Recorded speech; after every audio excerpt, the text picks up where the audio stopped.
غلام رسول بھی ہے، صحابی بھی ہے. ابازر کا آزاد کردہ، علی کا غلام بھی ہے. مولا دنیا سے چلے گئے، حسن کا غلام بنا. امام حسن دنیا سے گئے، مولا حسین کی غلامی میں آیا. 90 سال سے زیادہ ایج ہے، رنگ کا کالا ہے، نام جون ہے. چلتا ہے تو عصا لے کے چلتا ہے، کمر جھکی ہوئی ہے. اپنے ہاتھوں پہ امام زین العابدین کو اٹھا کے بڑا کیا اس نے، اپنی گود میں حسنین کو کھلایا اس نے. ایک ایک صحابی شہید ہو رہا ہے. جون آتے ہیں، مولا اس غلام کی باری کب آئے گی؟ فرمائے جون حسین نے تجھ سے جہاد اٹھا لیا. جون تو نانا کا غلام، بابا کا غلام، بھائی کا غلام، میری غلامی تو نے حق ادا کر دیا. حسین لکھ کر دیتے ہیں تجھ پر جنت واجب ہے. جون جہاد اٹھا لیا مطلب اگر میں حل من ناصر ینصرنا کی آواز بھی دوں اور تو سنے بھی، جہاد تیرے اوپر نہیں. جون زندگی کے آخری دن مدینے کے کسی باغ میں جا کے گزرا، رونے لگا. مولا پوری زندگی تیری غلامی میں گزری ہے. کہ جون بس بول دیا نا، تو اس گھر کے بچے بچے کو پیارا ہے، تیرا مرنا اس گھر والوں کے لیے بڑا تکلیف دہ ہوگا. جون پھر اسرار کے معاملے کا، جون میں نے آزاد کر دیا، چلا جا. مولا اس گھر کو چھوڑ کے کہاں جاؤں؟ زین العابدین کی غلامی میں جاؤں. روتا ہوا امام زین العابدین کے خیمے میں آیا. دیکھیے پاک محبت کاز انسان کو کہاں پہنچاتی ہے. کئی لوگ آپ نے دیکھیں گے دنیا کی محبت میں کبھی بازو کاٹ دیتے ہیں، کبھی خودکشیاں کر لیتے ہیں. دنیا کی محبت میں تباہ کر دیتے ہیں. پاگل خانوں میں جائیں، آدھے پاگل دنیا کی محبت میں پاگل ہیں. کسی خاتون نے چھوڑ دیا، کسی دنیا والی کسی خاتون کے عشق میں تباہ ہو برباد ہو گئے. غلط محبتیں، مال کی محبت، بینک کی ڈکیتیاں، سب کچھ محبت میں ہوتا ہے. سیاسی جتنے جھگڑے ہیں یہ دنیا کی محبت. انسان بھول جاتا ہے کہ میں دنیا میں آیا کیوں، کیونکہ غلط محبت اس کا قبلہ بن جاتی ہے. اب پوری زندگی اس کو حاصل کرنے میں لگا دیتا ہے، اور جب حاصل ہوتا ہے اللہ فرماتے کچھ بھی نہیں، سراب ہے. وَيَبْقَى وَجْهُ رَبِّكَ ذُو الْجَلَالِ وَالْإِكْرَامِ، باقی تیرے رب کی ذات ہے، اور ہر وہ شے جو تیرے رب سے منسلک ہے وہ باقی رہے گی. باقی ہر چیز ختم ہو جاتی ہے. امام زین العابدین کے خیمے میں آیا. امام فرماتے میں نے محسوس کیا کہ میرے قدموں میں کوئی بیٹھ کے رو رہا ہے. آنکھیں کھولی تو کیا دیکھا؟ بوڑھا جون قدموں میں رو رہا ہے. مولا زین العابدین کا بابا جون کیوں رو رہے ہیں؟ کہ حسین نے جہاد کرنے سے منع کر دیا، اوپر سے آزاد کر دیا. مولا زین العابدین میں آقا حسین کو کچھ بول تو نہیں سکتا، لیکن آپ کو اپنے ہاتھوں پہ پالا ہے، بڑا کیا ہے، آپ سے تو بات کر سکتا ہوں. کہ بابا کیا کہہ رہے ہیں؟ کہہ رہے ہیں جون اب جا کے سکون کی زندگی گزار، تیرا تیر و تلوار سے کیا. کہ بابا صحیح تو کہہ رہے ہیں جون، تو بوڑھا ہو گیا ہے، جنگ تیرا کام نہیں ہے. جب بابا بول رہے ہیں سکون سے گزار. رو کے کہتے مولا وہ غلام کیسا جو اچھے وقتوں میں ساتھ رہے، مشکلوں میں چھوڑ کے بھاگ جائے. یہ حق غلامی نہیں ہے. امام پھر بھی راضی نہیں ہوئے، لیکن جون نے آخر میں ایک جملہ کہا. مولا زین العابدین رونے لگے اور جون کو پکڑ کے سینے سے لگا لیا.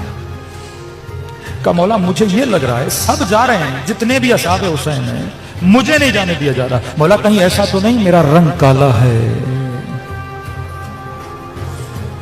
یہ سارے عرب مجھے تانا دیتے ہیں تیرے بدن سے بو آتی ہے، تو رنگ کا کالا ہے.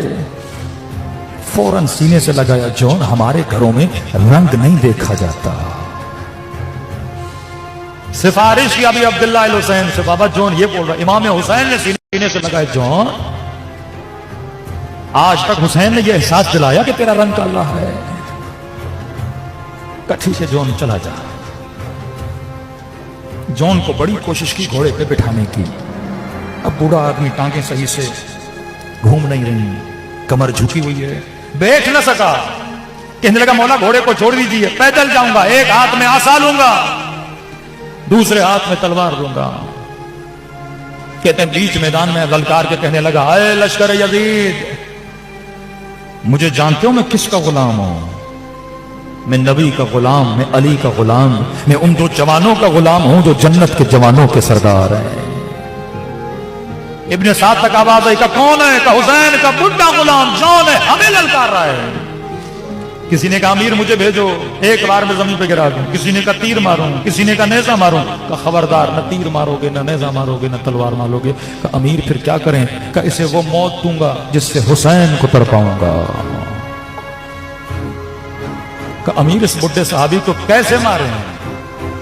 کہنے لگا 30-40 گھوڑے سوار جاؤ، تیر نہ مارنا، تلوار نہ مارنا، تیر سے مارو گے جلدی مر جائے گا، تلوار سے مارو گے جلدی مر جائے گا۔ کہ امیر کیا کریں؟ کہ پتھر اٹھاؤ،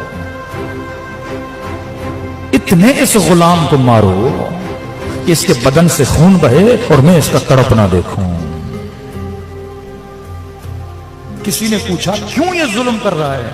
کہتا میں جانتا ہوں حسین اس سے کتنا پیار کرتے ہیں، میں جانتا ہوں اس گھر کا بچہ کتنا پیار کرتا ہے، جب یہ تڑپے گا نا تو میں حسین کے تڑپنے سے مزہ لوں گا۔ پتھروں کی برسات ہوئی جون پر، ایک پتھر سر پہ لگا، کوئی دانت مبارک پہ لگا، چہرے پہ لگا، کہتے ہیں تڑپ تڑپ کے زمین کربلا پہ گر پڑا۔ راوی کہتا میں نے دیکھا حسین دوڑے دوڑے آئے جون کے بدن پہ، سر جون کو گود میں لیا، بار بار سر کو نیچے کرتا تھا، پھر حسین گود میں لیتے تھے۔ وہاں پر بھی جون کے وجود میں ادب حسین ہے، یہ ہے عقل کی حکمرانی میں رہنے والا حسین کا صحابی۔ کہنے لگا مولا میرا خون کالا ہے، مولا یہ گود اس لیے ہے کہ اس پہ علی اکبر کا سر رکھا جائے۔ یہ جب بار بار کہتا تھا نا لوگ مجھے تانے دیتے مولا، اس وقت حسین نے دعا کے لیے ہاتھوں کو اٹھایا، اللہم بیض وجہہ، اے خدا اس کے چہرے کو سفید کر دے، طیب جسدہ، اے خدا جون کے وجود میں ایسی خوشبو ڈال کہ دنیا حسرت کھائے۔ کہتے ہیں جب لاشیں اٹھانے آئے نا ایک بدن سے اتنی خوشبو آ رہی تھی۔ یہ ہے دعائے حسین کا نتیجہ۔ مجلس میں آ کے یہ مانگا کرو مولا جب قبر میں اس بدن گنہگار کو رکھا جائے، جب بیٹے چھوڑ کے چلے جائے، جب رشتہ دار چھوڑ کے چلے جائے، اس تک و تنہا قبر کی رات میں مولا ایسے مدد کے لیے آنا جیسے جون کی مدد کے لیے گئے تھے نا۔ سفرہ حسین کھلا ہوا ہے، کون ہے جو حر بننا چاہتا ہے؟ کون ہے جو زہیر بننا چاہتا ہے؟ اے مومن کہ حسین کا سفرہ ہے۔ اب تیرا ظرف ہے کہ تو حسین کے سفرے سے اٹھاتا کتنا ہے، یہ تیرا ظرف ہے۔ اہل بیت کے دربار میں کنجوسی نہیں ہے۔